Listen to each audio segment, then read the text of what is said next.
नमस्कार, मैं हूं निकिता और आप देख रहे हैं सत्य हिंदी।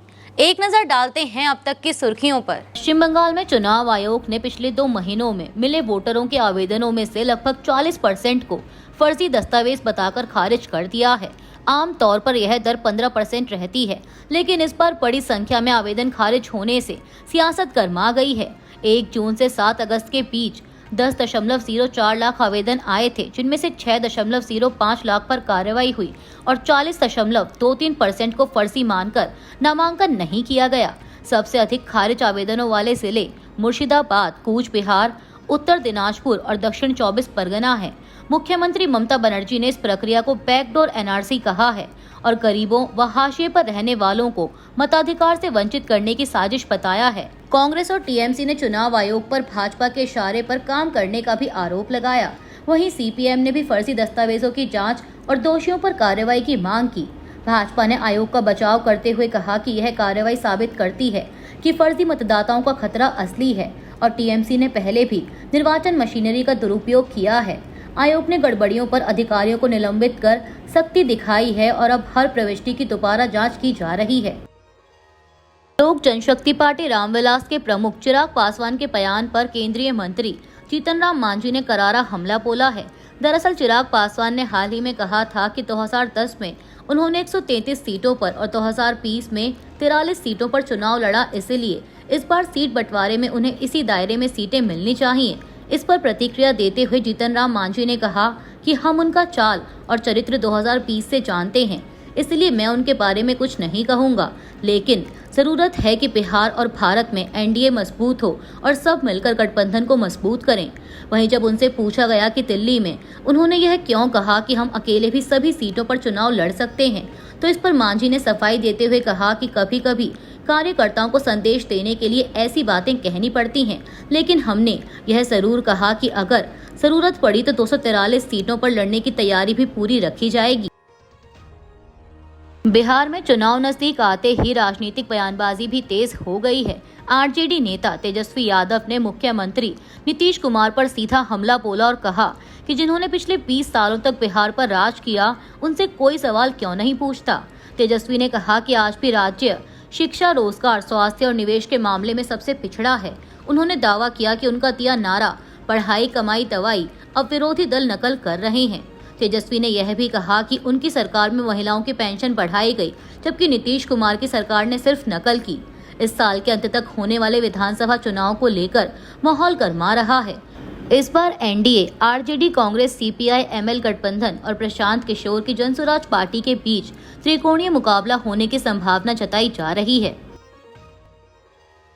केरल कांग्रेस ने शनिवार को एक विवादास्पद सोशल मीडिया पोस्ट पर माफी मांगी, जिसमें बिहार की तुलना पीढ़ी से की गई थी। मीडिया रिपोर्ट्स के मुताबिक यह पोस्ट जीएसटी दरों में बदलाव को लेकर केंद्र की मोदी सरकार पर तंज करने के लिए किया गया था, लेकिन यह तेजी से वायरल हो गया और बिहार के नेताओं ने इसे अपमानजनक बताया। विवाद बढ़ने पर कांग्रेस ने पोस्ट हटा दिया और गलती स्वीकार की। केरल प्रदेश कांग्रेस कमेटी के अध्यक्ष सनी जोसेफ ने कहा कि यह गलती और सावधानी की कमी थी और पार्टी इसका समर्थन नहीं करती। उन्होंने बताया कि सोशल मीडिया टीम और एडमिन ने पोस्ट वापस ले लिया है। इस बीच पार्टी के डिजिटल मीडिया सेल प्रमुख और पूर्व विधायक वीटी बलराम ने इस्तीफा दे दिया। भाजपा नेता और बिहार के उप मुख्यमंत्री सम्राट चौधरी ने इसे पूरे बिहार का अपमान बताया।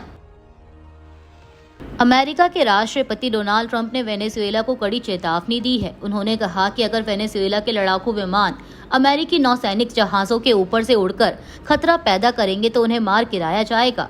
दरअसल अमेरिकी अधिकारियों के मुताबिक वेनेजुएला ने दक्षिण अमेरिका के पास लगातार 2 दिन तक एक अमेरिकी जहाज के नजदीक सैन्य विमान उड़ाए थे। इससे पहले अमेरिका ने एक जहाज पर हमला किया था, जिसमें नशीली दवाइयां ले जाने का शक था और उसमें 11 लोग मारे गए थे। वेनेजुएला के राष्ट्रपति निकोलस मादुरो ने इन आरोपों को गलत बताया और कहा कि मतभेदों का हल सैन्य संघर्ष नहीं है।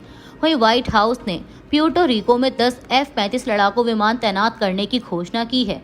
ट्रंप लंबे समय से मादुरो के आलोचक हैं और उन्हें बड़े नार्को तस्करों में से एक बताते हैं। कर्नाटक की कांग्रेस सरकार ने स्थानीय निकाय चुनावों में ईवीएम की जगह बैलेट पेपर से वोटिंग कराने का फैसला किया है। गुरुवार को हुई कैबिनेट की बैठक में यह निर्णय लिया गया और राज्य चुनाव आयोग को इसकी सिफारिश भेजने का निश्चय किया गया। सरकार का कहना है कि ईवीएम पर लोगों का भरोसा कम हो रहा है और मतदाता सूची में गड़बड़ी की शिकायतें लगातार आ रही हैं। कानून मंत्री एच.के. पाटिल ने कहा कि आवश्यक कानूनी संशोधन 15 दिनों में तैयार कर राज्यपाल को भेजे जाएंगे। राज्य चुनाव आयुक्त जी.एस. संग्रेशी ने कहा कि अगर अधिनियम में संशोधन होता है तो आयोग नए नियमों के अनुसार चुनाव कराएगा। वहीं भाजपा ने इस कदम का विरोध किया है। प्रदेश अध्यक्ष पी.वाई. विजेंद्र ने कहा कि कांग्रेस मतदान केंद्रों में गड़बड़ी कर चुनाव जीतना चाहती है और मतपत्र प्रणाली का इस्तेमाल इसी उद्देश्य से करना चाहती है। उन्होंने तंज कसते हुए कहा कि अगर कांग्रेस को ईवीएम पर भरोसा नहीं है तो विधानसभा भंग कर फिर से चुनाव कराए जाएं। बिहार विधानसभा चुनाव 2025 को लेकर एनडीए में सीट बंटवारे पर मंथन तेज हो गया है। सबसे बड़ी खींचतान जेडीयू और भाजपा के बीच नीतीश कुमार के दर्जे को लेकर है। 2020 में जेडीयू ने 115 और बीजेपी ने 110 सीटों पर चुनाव लड़ा था, लेकिन इस बार जेडीयू को 100 से 102 और बीजेपी को 100 से 101 सीटें देने की चर्चा है। वहीं चिराग पासवान भी कम से कम 40 सीटें मांग रहे हैं, जबकि उन्हें 20 से 25 सीटों से अधिक मिलने की संभावना नहीं दिख रही। जीतन राम मांझी भी कम से कम 20 सीटों की मांग पर अड़े हैं और उपेंद्र कुशवाहा करीब 10 सीटें चाहते हैं, लेकिन 243 सीटों में से जेडीयू और बीजेपी को लगभग 200 सीटें देने के बाद बाकी दलों के लिए केवल 40 सीटें बचती हैं, जिससे पेच और फंस गया है। 2020 में एनडीए ने 125 और महागठबंधन ने 112 सीटें जीती थी। राजनीतिक पर्यवेक्षकों का मानना है कि अगर सीट शेयरिंग का विवाद लंबा खिंचता है तो एनडीए को नुकसान हो सकता है। कनाडा सरकार की नई रिपोर्ट में माना गया है कि खालिस्तानी आतंकवादी संगठन वहां एक्टिव हैं और धन जुटा रहे हैं। कनाडा में धन शोधन और आतंकवादी वित्त पोषण जोखिमों का 2025 आकलन शीर्षक वाली इस रिपोर्ट में बब्बर खालसा इंटरनेशनल और इंटरनेशनल सिख यूथ फेडरेशन को ऐसे समूह बताया गया है जिन्हें कनाडा से वित्तीय मदद मिलती है। रिपोर्ट के मुताबिक ये संगठन प्रवासी समुदाय और गैर सरकारी संगठनों के जरिए पैसा इकट्ठा करते हैं और भारत के पंजाब में खालिस्तान बनाने के लिए हिंसक गतिविधियों को समर्थन देते हैं। रिपोर्ट में खालिस्तानी समूहों का जिक्र हमास और हिजबुल्लाह जैसे आतंकी संगठनों के साथ किया गया है। इसमें कहा गया है कि इनका नेटवर्क अब छोटा हो गया है, लेकिन खतरा अभी भी मौजूद है। यह रिपोर्ट ऐसे समय पर आई है जब भारत और कनाडा के संबंध हाल के वर्षों में खालिस्तान के मुद्दे को लेकर तनावपूर्ण रहे हैं। वहीं भारत ने अब तक इस रिपोर्ट पर कोई प्रतिक्रिया नहीं दी है। श्रीनगर की ऐतिहासिक हजरतबल दरगाह में अशोक चिन्ह वाली उद्घाटन पट्टिका लगाए जाने पर विवाद खड़ा हो गया है। शुक्रवार को नमाज के दौरान लोगों ने पट्टिका को पत्थरों से क्षतिग्रस्त कर दिया और नारे लगाए।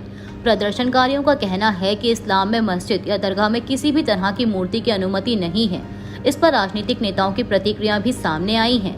नेशनल कॉन्फ्रेंस के विधायक तनवीर सादिक ने इसे तौहीद के खिलाफ बताया, जबकि वक्फ बोर्ड के उपाध्यक्ष और बीजेपी नेता दारखशा अंद्राबी ने प्रदर्शनकारियों को आतंकवादी कहा और गिरफ्तारी की मांग की। उनकी टिप्पणी पर पीडीपी और एनसी समेत कई नेताओं ने आपत्ति जताई। सांसद आगा रुहुल्ला मेहंदी ने अंद्राबी के बयान को अस्वीकार्य बताया और इल्तिजा मुफ्ती ने इसे बीजेपी की सांप्रदायिक मानसिकता करार दिया। नेशनल कॉन्फ्रेंस ने वक्फ बोर्ड पर पवित्र स्थलों की पवित्रता को ठेस पहुंचाने का आरोप लगाया है।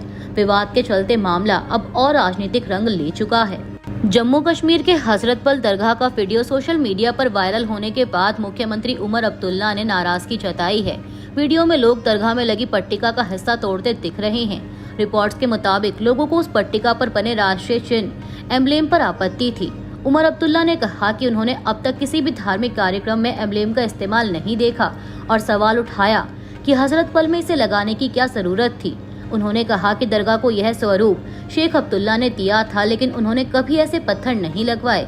सीएम ने कहा कि लोगों की भावनाओं के साथ खिलवाड़ हुआ है और इसके लिए कम से कम माफी मांगी जानी चाहिए। उन्होंने यह भी कहा कि एम्ब्लेम का इस्तेमाल केवल सरकारी कार्यक्रमों में होता है, न कि धार्मिक स्थलों पर। अभी के लिए इतना ही। बाकी की देश दुनिया की बड़ी खबरों के लिए जुड़े रहिए सत्य हिंदी के साथ। Copyright disclaimer under Section 107 of the Copyright Act 1976. Allowance is made for fair use for purposes such as criticism, comment, news reporting, scholarship, and research. Fair use is a use permitted by copyright statute that might otherwise be infringing.